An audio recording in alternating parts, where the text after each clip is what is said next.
കുറച്ച് നാളായിട്ട് നിങ്ങൾ വേടനെക്കുറിച്ച് കേട്ടുകൊണ്ടിരിക്കുകയാണ്.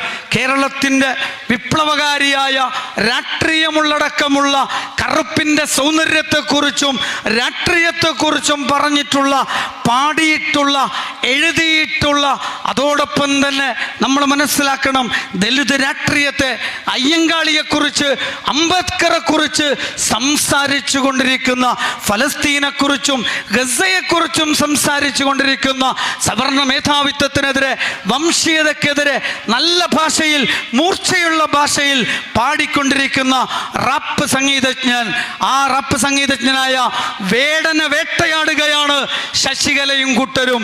BJPയും RSSും ചോദിക്കുന്ന ഒരു ചോദ്യമുണ്ട് വേടനോട്. വേടന്റെ കുലമേതാണ്? വേടന്റെ ജാതി ഏതാണ്? റാപ്പ് സംഗീതവും നിങ്ങളുടെ കുലത്തൊഴിലും തമ്മിൽ ബന്ധമുണ്ടോ?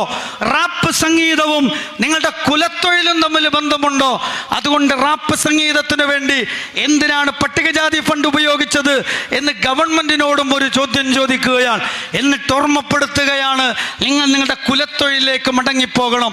ജാതി നിയമം അനുസരിച്ച് നിങ്ങളുടെ കല ഏതാണ്, നിങ്ങളുടെ കുലത്തൊഴിൽ ഏതാണ്, അങ്ങോട്ട് പോകണം. വഴി നടക്കാത്ത, പഠിക്കാൻ പാടില്ലാത്ത, അങ്ങനെ ആദിവാസികളായി അവിടെ തന്നെ നിൽക്കുന്ന, ഒരിക്കലും തന്നെ ജനാധിപത്യത്തിൻ്റെ പൊതുമണ്ഡലത്തിലേക്ക് പ്രവേശനം നിഷേധിക്കപ്പെട്ടവരായി, സ്വാതന്ത്ര്യം നിഷേധിക്കപ്പെട്ടവരായി അവിടെ തന്നെ നിൽക്കണം. നീ പറയുന്നത് ജാതി ഭ്രാന്താണ് എന്ന് ആക്രോശിക്കുകയാണ് ശശികല എന്ന വിശകല. അവരുടെ ടീം അതാണ് ചെയ്യുന്നത്.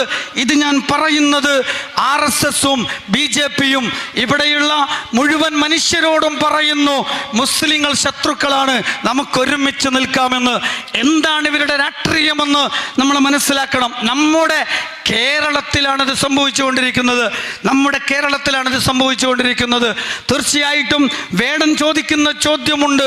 വേടൻ അതിനോട് പ്രതികരിച്ചത് തീർച്ചയായിട്ടും എൻ്റെ കറുപ്പിൻ്റെ രാഷ്ട്രീയം, കറുപ്പിൻ്റെ സൗന്ദര്യം, ദലിത് രാഷ്ട്രീയം ഇത് ദഹിക്കാത്തവരാണ്.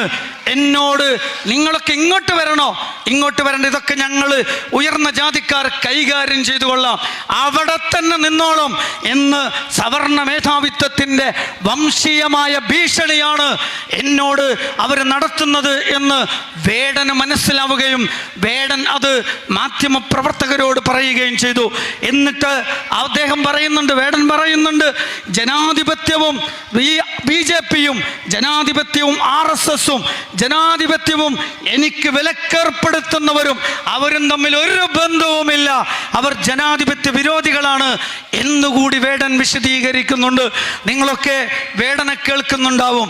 എന്നാൽ ഞാൻ പറയുന്നു, വേടനെ കേൾക്കുക, വേടൻ എഴുതിയ വരികൾ വായിക്കുക, വേടന്റെ പാട്ടുകൾക്ക് കൈയടിച്ചു കൊടുക്കുക.